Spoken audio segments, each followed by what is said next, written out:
Trudy, can you talk us through what's on the agenda for today's meeting?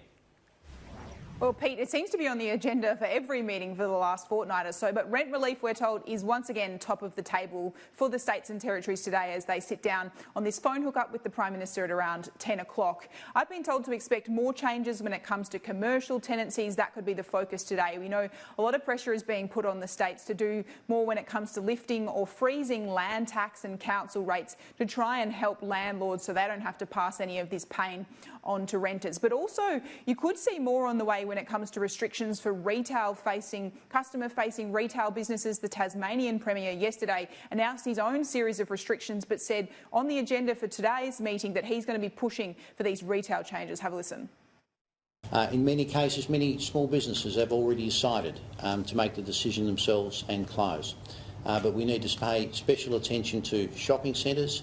Especially, we will obviously need to have supermarkets and white goods stores open, but there will be discussion tomorrow about the broader future of the retail sector. And Trudy, the Prime Minister has dismissed calls to slash the salaries of public servants during this crisis.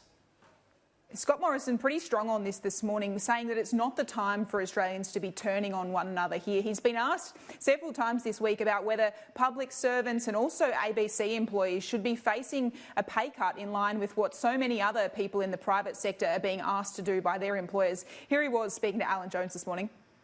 The percentage of total salaries of the budget is actually in the federal government very, very small.